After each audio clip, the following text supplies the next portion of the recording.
Bonjour à vous tous et bienvenue. Aujourd'hui, je vous emmène à la découverte de Pont-Sainte-Maxence. Pont-Sainte-Maxence est une petite ville de 12 000 maxipontaines et maxipontins ou tout simplement pontoises et pontois. La commune est le chef-lieu du canton qui porte son nom et se situe dans la vallée de l'Oise sur la départementale 1017 qui va de Paris à Lille et est le départ ou l'arrivée, à vous de voir, des départementales 123 en direction de Gilaucourt à l'est et 120 en direction de Creil à l'ouest. C'est avec cette ville que nous finissons le canton, dont Pont-Sainte-Maxence est le chef-lieu et qui fait aussi partie de la communauté des communes des Pays d'Oise et d'Alatte, la CCPOH, et du parc naturel régional Oise-Pays de France, le PNR.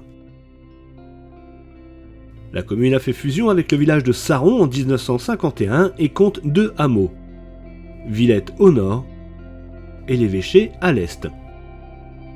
La ville est traversée par la rivière l'Oise, où d'ailleurs se trouve l'écluse de Saron, et par la Frette, petite rivière au nord, qui, après avoir parcouru 9 km 700, se jette dans l'Oise au niveau du quai Arsène-Berdin.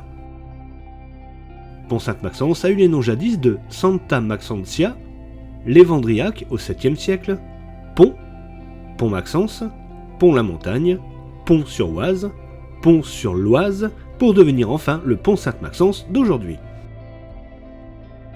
La plus grande partie des informations que je vais vous apporter sur l'histoire, le patrimoine et les monuments proviennent du précis statistique du canton de Pont-Sainte-Maxence, de Louis Grave, ainsi que du site de la mairie de Pont-Sainte-Maxence où vous pouvez, comme moi, consulter les revues Histoire et Patrimoine disponibles et qui vous apporteront d'autres éléments dont je ne pourrai pas parler dans cette vidéo au risque qu'elle ne soit trop longue.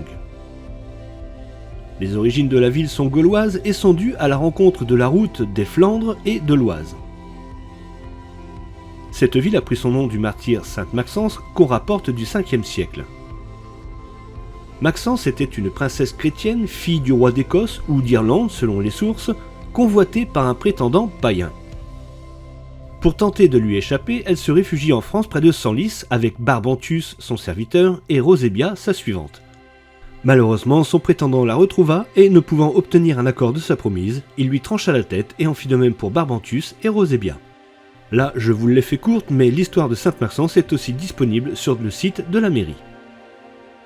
Vers 1780 ont été trouvées, en fouillant les jardins du presbytère, plusieurs tombes contenant des armures, des fibules et des médailles romaines. D'ailleurs, des fouilles entreprises en 2022 ont révélé l'existence d'un pont romain sur le quai de la Pêcherie. L'occupation du site de la ville fut continue depuis l'époque gallo-romaine. Des fouilles sur la place de l'église ont mis au jour des sépultures superposées de l'époque mérovingienne jusqu'au XVIIIe siècle. D'autres vestiges romains très importants ont été mis au jour en 2014 lors des travaux de construction du centre commercial du Val d'Alatte. Enfouis à 40 cm de profondeur, sous l'ancien terrain de foot, ont été retrouvés les vestiges d'un ensemble entouré d'une enceinte de 105 mètres de long sur 70 de large. Le site comprenait une façade monumentale surmontée de sculptures représentant des dieux et des déesses alternant avec des griffons. Il y avait aussi un temple central, 2 pavillons à l'arrière et un four au fond. Je vous renvoie encore une fois au site de la mairie, section présentation historique pour en savoir plus, ou sur le site de l'INRAP. La première date historique, certaine concernant Pont-Sainte-Maxence, est l'an 673 où Hébrouin, maire du palais, destitué, sorti du monastère de Luxeuil où il s'était retiré, leva une armée en Austrasie pour surprendre le roi Thierry III dans son palais de Nogent-les-Vierges, Nogent-sur-Oise. Il est dit qu'il passa l'Oise à Pont-Sainte-Maxence après avoir tué la garde qui surveillait le pont. L'attaque fut si vive que la cour eut à peine le temps de se sauver. Sous la dynastie carolingienne, Pont était déjà un entrepôt de l'Île-de-France. Il y avait un péage et l'on apprend par une charte donnée à Héristal que ce péage fut l'un de ceux dont Charlemagne dispensa l'abbaye de Saint-Germain-des-Prés de payer des droits. Ce même Charlemagne fit présent de la terre de Pont ainsi que de Pontpoint à l'abbaye de Saint-Lomer, diocèse de Blois, que Charles le Chauve révoqua en 842 comme trop désavantageuse aux intérêts du fisc. Une charte de 1016 donnée par le roi Robert comte Elfred d'Ancre, avoué du monastère de Corbie, qui, au lieu de conserver les biens de ce couvent, pillait et opprimait les religieux, atteste qu'à cette époque, Pont dépendait du domaine royal. C'est le premier acte connu où la ville est désignée comme les noms réunis de Pont et Sainte-Maxence. Philippe Auguste, avant de partir pour la croisade en 1190, ordonna que toutes les villes du royaume fussent fortifiées et fermées de murs. Cette mesure fut rigoureusement exécutée sur toute la frontière de Picardie et notamment à Pont-Sainte-Maxence, qui, de sa position, devint un point important dans les guerres du Moyen-Âge. Plusieurs habitants de Pont prirent part à la jacquerie vers 1358 sur les bords de l'Oise de Bornel à Compiègne. Jean Ourcel, l'un d'eux, fut chef de l'insurrection aux abords de son pays. Après avoir commis de grandes déprédations, il abandonna son parti et fit soumission au dauphin Charles qui lui accorda des lettres de rémission datées du mois d'août 1358. En 1359, des bourgeois de Paris, Senlis et Compiègne rachetèrent le château de Creil aux Anglais. La garnison anglaise sortant de Creil s'empara aussitôt de la ville de Pont-Sainte-Maxence qui fut convertie en place d'armes avec une augmentation des fortifications. En 1361, les Parisiens obtinrent du régent la permission de retirer des mains des Anglais le château de Pont, moyennant 500 florins d'or, environ 800 000 €. Dès le château racheté, il fut démantelé. Les Bourguignons entrèrent ensuite en possession de Pont et rétablirent le château. Louis XI vint à Pont le 25 avril 1474 pour réunir son armée en vue de l'invasion de la Picardie. Le roi resta quelque temps à Pont et permit à la noblesse et aux principaux habitants de lui rendre hommage. Il est dit qu'il se plut fort bien dans la ville. Il y revint le 1er mai de l'année 1475 pour se préparer au siège du Tronquoy. Il séjourna quelque temps à Pont où il visita les environs et y chassa beaucoup. Il se montra accessible et le peuple se prit d'affection pour lui. Pendant son séjour, le commerce fut comme suspendu, chacun étant détourné sans cesse pour se trouver sur le passage du roi ou pour le rencontrer à la chasse.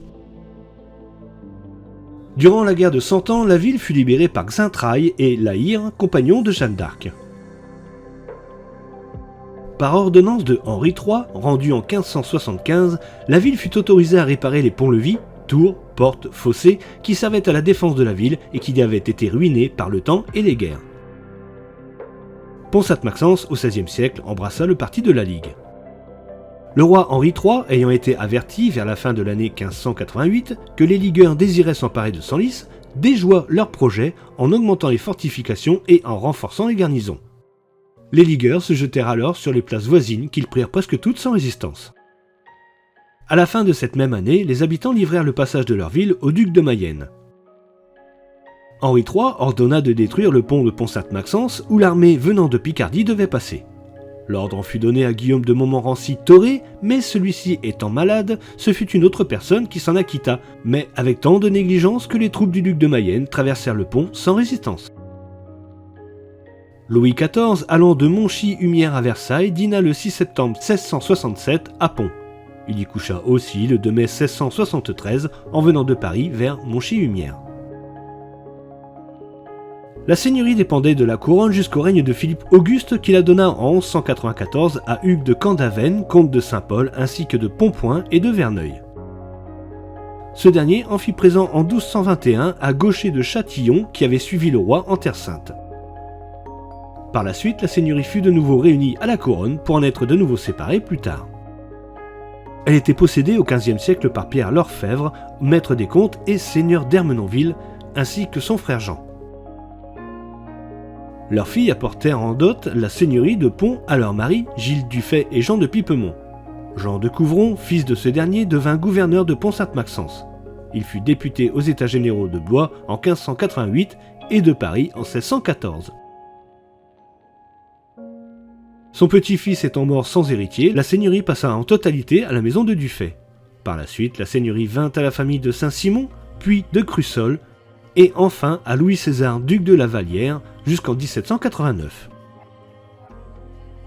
Les limites des justices royales, châtelaines et communales étaient tellement confuses que l'on fut obligé en 1694 de procéder à une enquête maison par maison pour savoir à quelle juridiction chaque logis appartenait. On dénombrait alors 492 maisons à Pont-Sainte-Maxence et 30 à Main-Bertin. En 1847, la Compagnie des chemins de fer du Nord ouvre le premier tronçon de la ligne de Creil à Jeumont entre Creil et Compiègne. La gare est inaugurée le 2 octobre et mise en service le lendemain. l'ouverture de la gare va contribuer au développement industriel de Pont-Sainte-Maxence qui démarre à la fin du 19e siècle et se poursuivra durant la Belle Époque. Durant les deux guerres du XXe siècle, celui qui a le plus souffert, c'est le pont. Le pont d'origine était probablement un pont construit par les Romains selon certaines sources ou du temps de Charlemagne pour d'autres. Il dut souffrir des vicissitudes du temps et des guerres jusqu'en 1774 où un ouvrage fut conçu par M. Perronnet et construit par l'ingénieur de Moutier. Les travaux interrompus en 1780 furent achevés en 1785. Ce pont fut une première fois détruit le 2 septembre 1914 par les chasseurs alpins pour empêcher l'avancée des Uhlans. Le second pont, construit en 1924, fut lui aussi détruit le 9 juin 1940 par des bombardements allemands.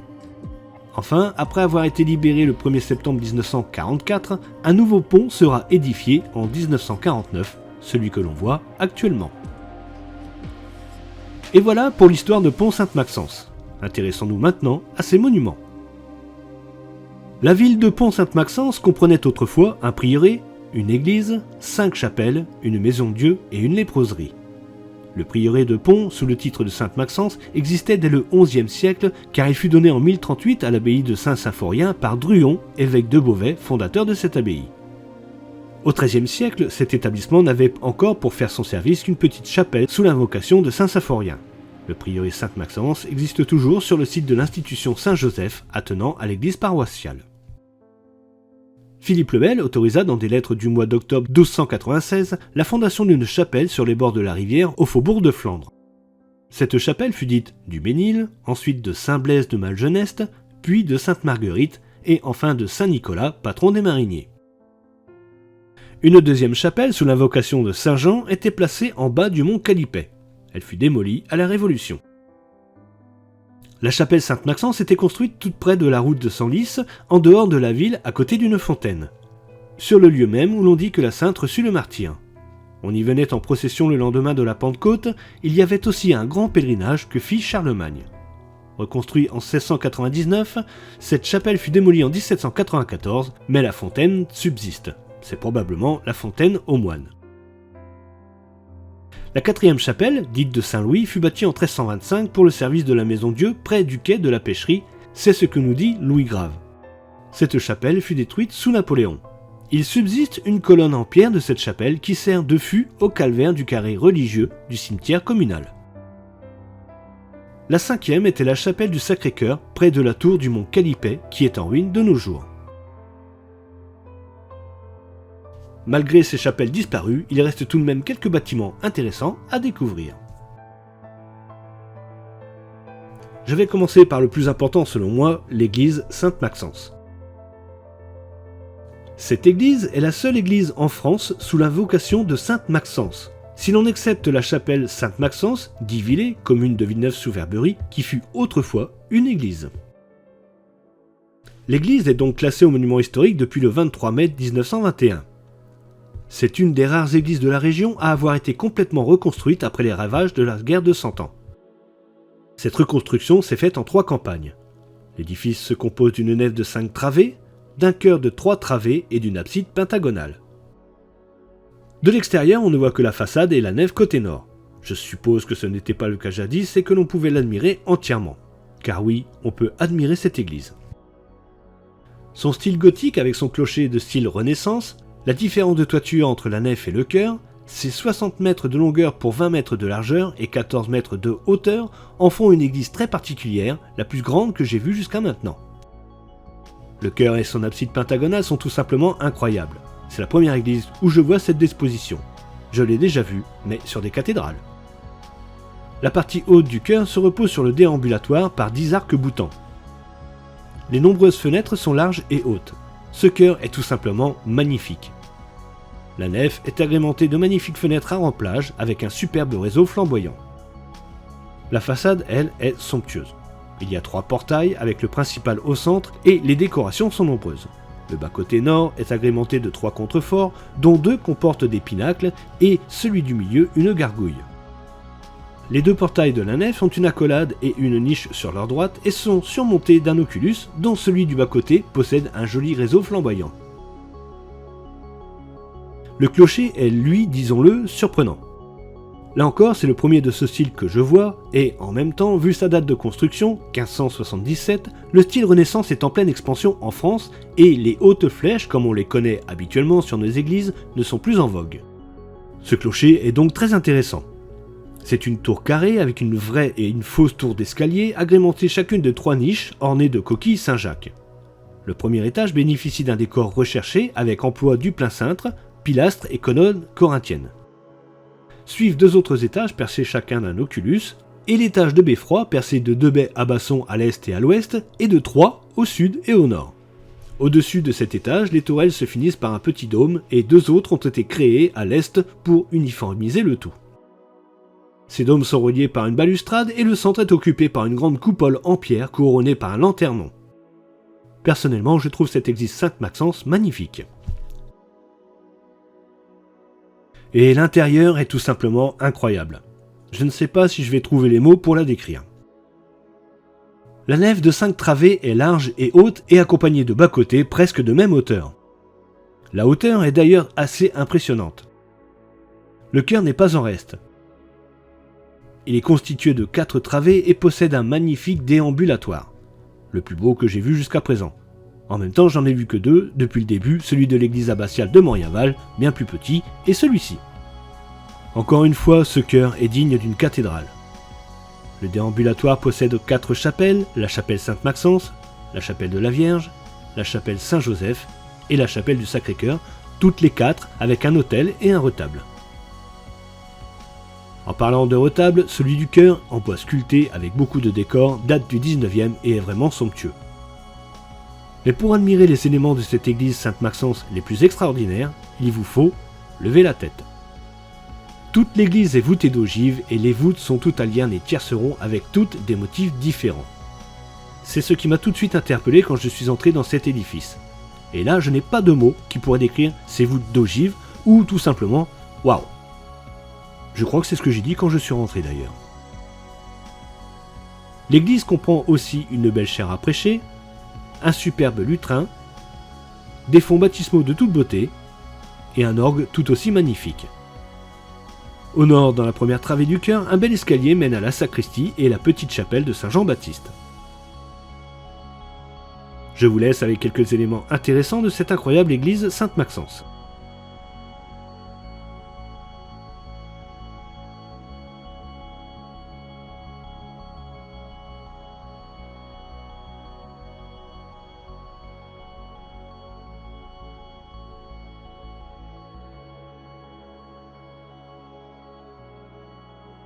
Et pour en finir avec cette somptueuse église, une petite visite entière en passant par les bas-côtés, le déambulatoire, la nef et jusqu'au chœur.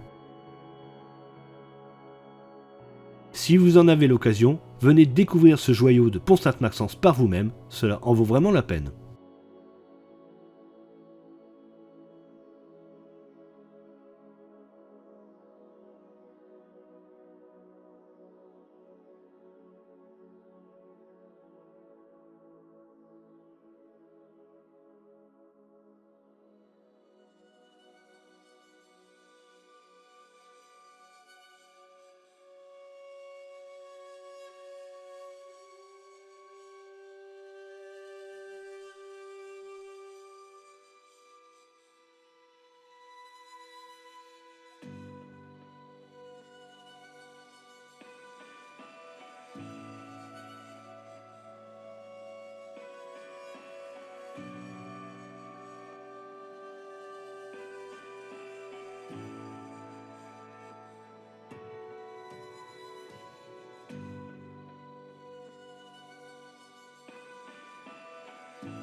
Pont-Sainte-Maxence possède une autre église, celle de Saron, l'église Saint-Lucien.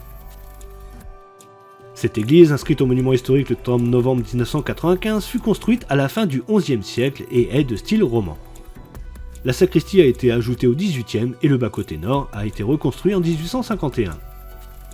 Elle se compose d'une nef de 4 travées avec bas-côté et d'un chœur en hémicycle avec cul de four. De l'extérieur, on pourrait la comparer à celle de Ruisse, sauf pour le clocher, plus simple. L'abside en hémicycle, inscrite dans un massif de maçonnerie rectangulaire, montre que les traditions architecturales pré-romanes étaient encore très vives à l'époque. La façade est composée d'une triple arcature avec la porte d'entrée au centre, agrémentée d'un cordon de billettes. Ce même cordon se retrouve sur les fenêtres hautes de la nef. Le sommet du pignon montre une croix en bas-relief et est surmonté d'un antéfixe. Le clocher, moderne, lui, se trouve au-dessus de la 4e travée de la nef et est en charpente couverte d'ardoise. L'intérieur est clair et simple. La nef et les bas-côtés sont garnis de chaises.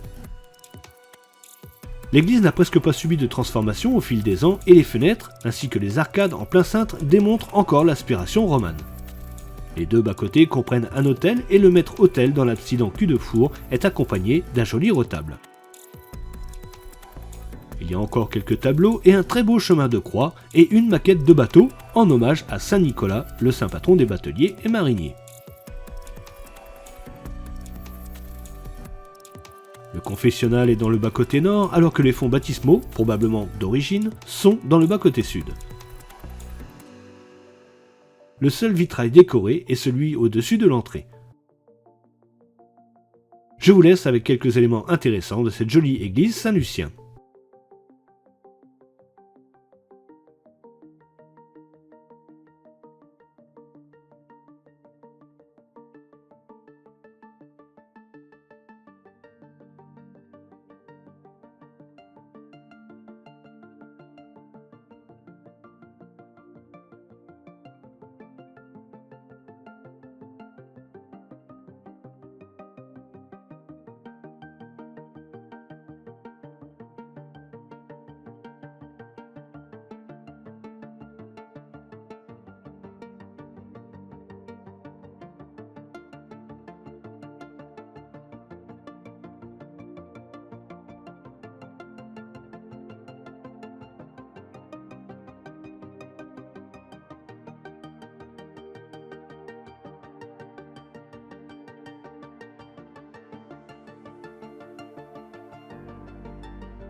Continuons avec les monuments de la ville.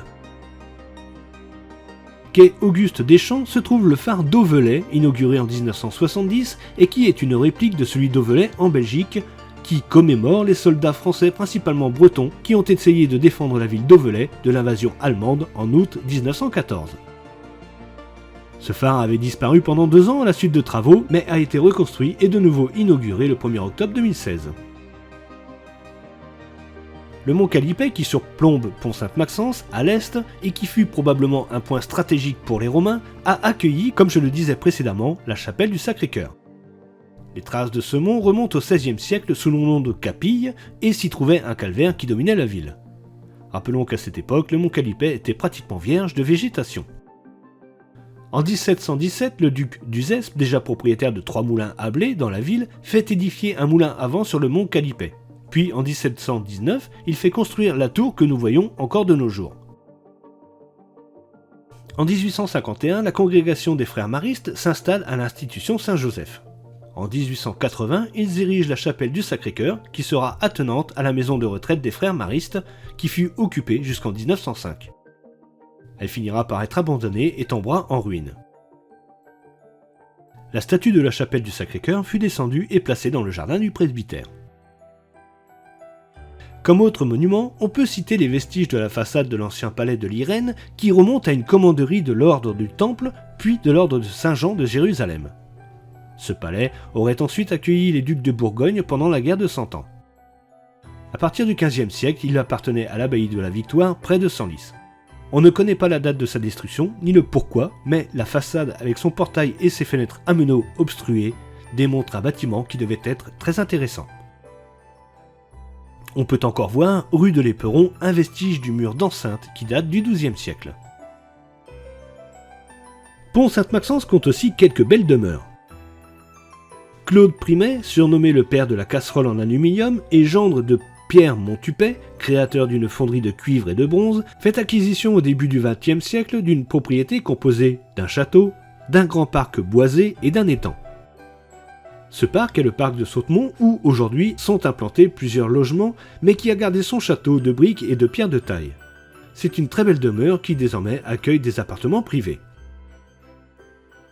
L'autre belle demeure de Pont-Sainte-Maxence, lui, abrite entre autres la direction municipale de la vie associative et sportive et les archives de la ville. Ce château doit son nom à Théophile Richard, notaire et ancien maire de Pont de 1871 à 1882. À la fin du 19e, il achète un terrain d'un hectare rue Louis Boilet et y fait construire cette magnifique bâtisse de type Castel, qui ressemble fort au château Primet d'ailleurs. Dans la propriété se trouvait aussi un bâtiment servant d'étude qui est aujourd'hui l'office de tourisme. Théophile Richard meurt à Paris en 1908 et sa famille restera au château jusqu'en 1957, où la demeure est vendue à une société parisienne d'HLM. La commune rachète le domaine en 1963 et y construit la Mannequin, la poste et la bibliothèque.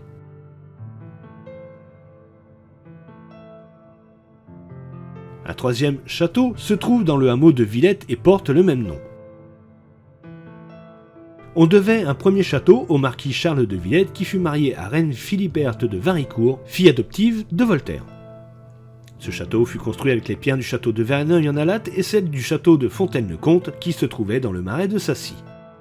Le château restera dans la famille jusqu'en 1865, année de sa vente au baron de Montreuil. Cette dernière bâtisse, en mauvais état en 1900, fut démolie en raison de son mauvais état et à la place fut édifiée cette magnifique demeure pour Edgar Stern, banquier français. Après les années 1980, le château et ses annexes sont tombés en ruine. Mais le rachat par M. Pigoni, expert en gestion forestière, a permis de restaurer complètement le château, la ferme et l'orangerie. Ce château est désormais la possession d'autres propriétaires qui s'attachent à remettre ce patrimoine en état. L'orangerie est désormais un domaine pour mariage et réception. Ce château, comme beaucoup d'autres, servira d'hôpital durant la Grande Guerre. Et en parlant du marquis de Villette, rue Aristide Briand se trouve le très beau portail de ce qui était autrefois le moulin à huile du marquis.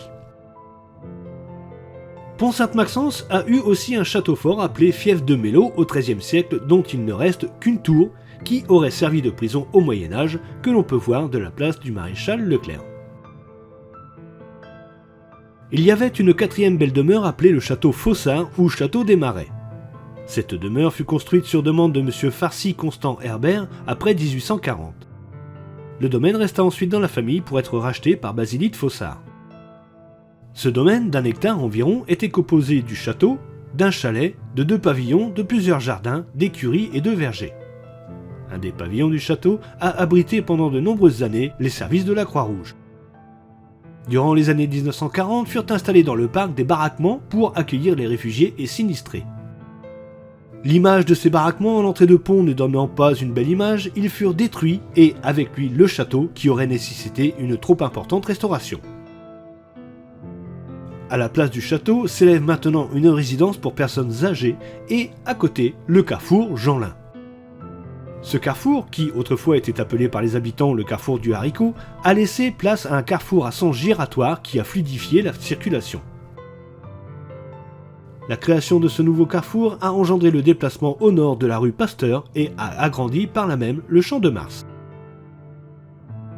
Le Champ de Mars qui est une grande esplanade au nord de la ville où l'on trouve un des rares monuments aux morts créés en 1907 et en l'honneur des morts pour la patrie, c'est le monument des vétérans. Il est couronné par une statue d'un soldat brandissant une lance à laquelle un drapeau est accroché. Ce soldat est communément appelé Totor. Le monument aux morts, lui, se trouve dans le cimetière près d'un carré militaire de plus d'une centaine de tombes de soldats tombés durant 14-18 et récemment a été inaugurée une stèle en l'honneur des soldats morts pour la France en opération extérieure. Il y a un autre monument aux morts devant l'église de Saron. Il y a quelques calvaires dans la ville. Un à l'angle de la rue de la Croix Pierre-Hocher, le nom de ce calvaire, et de la rue Louis Boilet. Un autre rue de la Chapelle Saint-Jean, ainsi que le grand calvaire dans le cimetière à Pont-Sainte-Maxence. Il y en a deux à Saron, un devant l'église et un très grand dans le cimetière. Le dernier se trouve à Villette avec une particularité. Ce calvaire est surmonté d'une ancre de marine. Il fut érigé à la demande du marquis de Villette en hommage aux hommes victimes du naufrage de leur navire dans les marais de Sassy lors du transport des pierres du château de Fontaine-le-Comte au Plessis-Villette. Le long du quai Ménil-Châtelain se trouve une maison avec un portail blanc. Au début du XXe siècle, était à cet emplacement un terrain de tennis réservé aux hommes. Les épouses qui suivaient leur mari voulaient elles aussi profiter des beaux jours. À leur initiative fut construite une gloriette pour profiter du soleil autour d'une collation tout en gardant un œil sur les exploits sportifs de leur mari. Cette gloriette est toujours là et c'est un vrai bonheur de voir ce petit bout d'histoire. Une autre demeure de Pont attire l'attention, l'hôtel de police et les services techniques. Cette grande maison datant de 1928 était en fait les bains-douches de Pont-Sainte-Maxence qui ont fonctionné jusqu'en 1950 et qui ont accueilli ceux qui n'avaient pas le privilège de posséder une salle de bain. On peut aussi parler de la maison qui est à l'angle de la rue Boufflet et de la rue de l'Oise, qui fut entre deux guerres une clinique dirigée par le docteur Guglielmi, élu de la ville et grand-père de Marie-Paul Belle. En 1951, la municipalité fait acquisition de l'immeuble pour en faire une maternité qui restera en activité jusqu'en 1977. Rue Henri Boetchon se trouve l'ancien hôtel particulier du XVIe de la famille Soile-Bayancourt, négociant en vin, dont la façade est nettement plus récente. Mais sa particularité est un oriel au-dessus de l'entrée. C'est un bel ouvrage en fer forgé, vitré, qui mérite un petit arrêt et une petite gymnastique du cou. Le centre des finances publiques, rue du Soldat Georges Meyer, mérite aussi votre attention avec sa belle architecture et son joli balcon. La ville compte aussi quelques belles maisons à colombage, rue Charles Lescaut et rue de Cavillé. Je vais finir par un monument emblématique de Pont-Sainte-Maxence, l'hôtel de ville.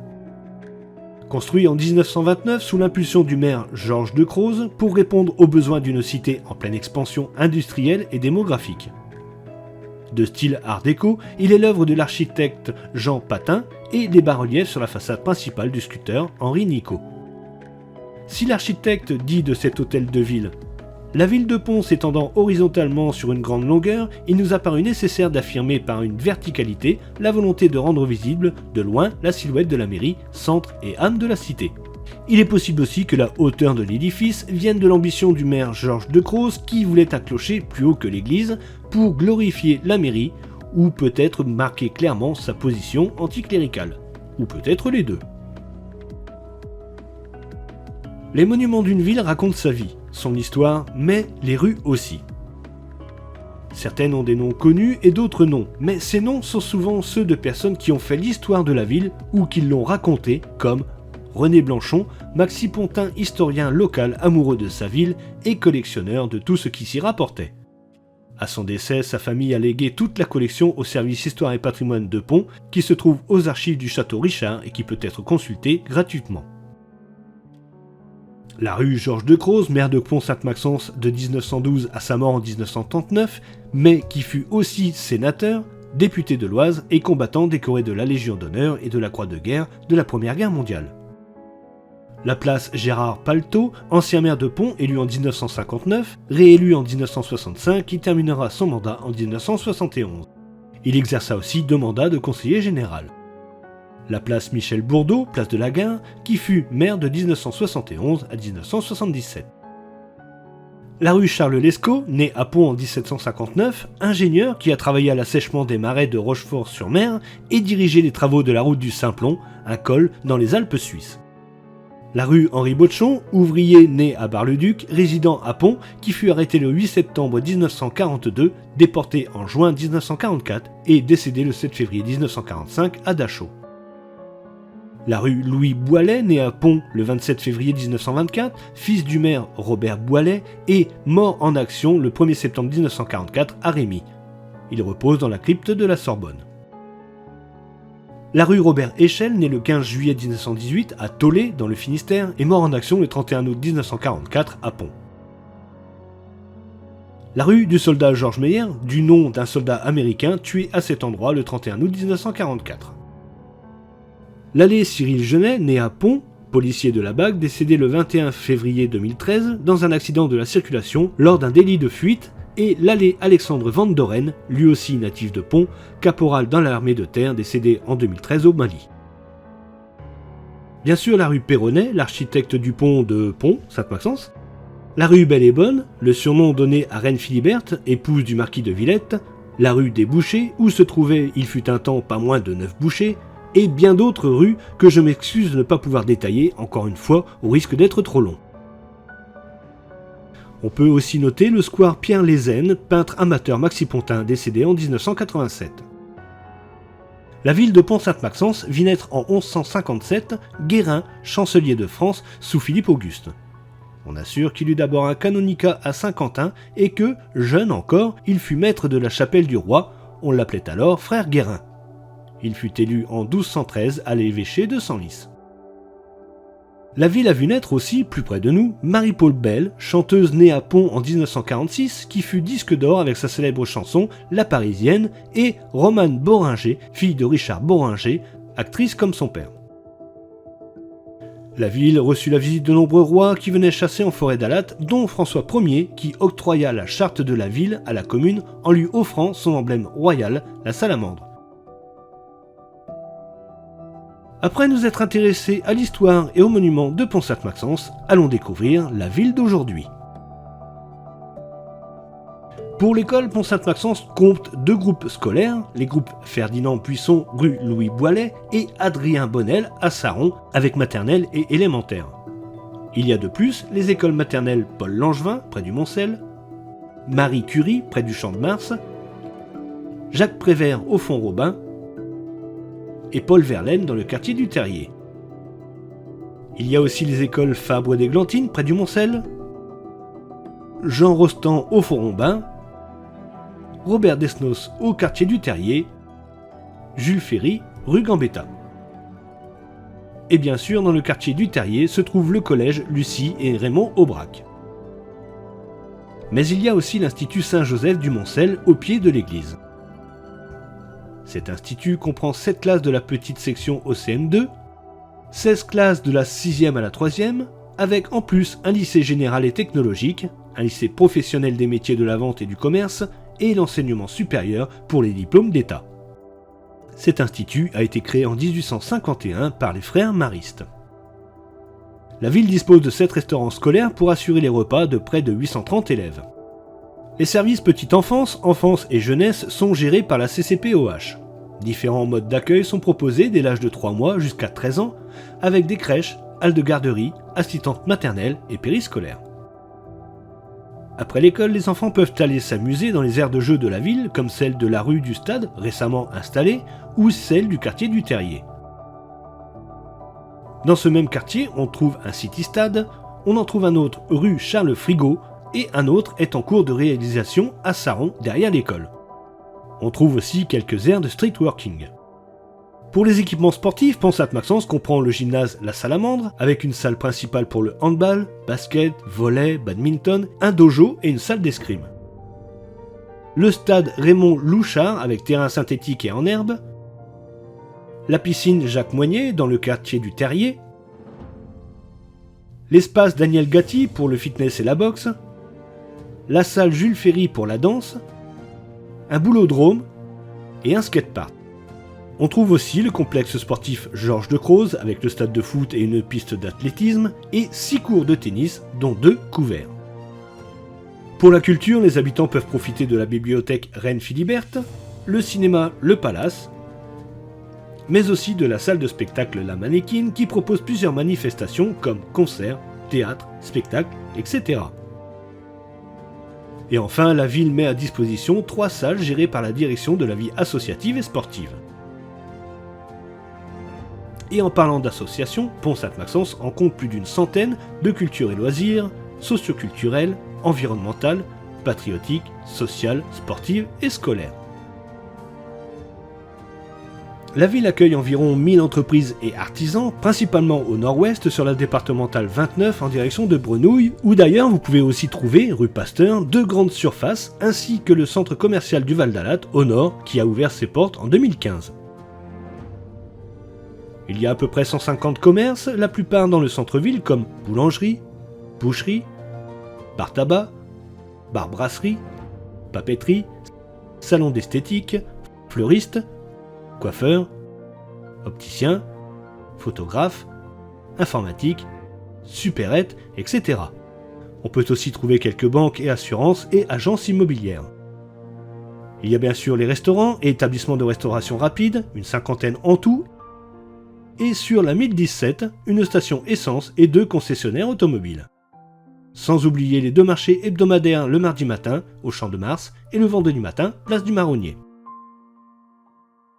Pour la santé, les maxipontaines et maxipontins peuvent compter sur un cabinet médical, rue Pasteur, et une 50aine de professionnels de santé, comme médecins, infirmières, kinés, etc., ainsi que le centre hospitalier Georges de Croze, à orientation gériatrique, qui a ouvert en 1923, le centre médico-psychologique, juste à côté de l'hôpital, et la résidence d'Alat, foyer de vie à d'API.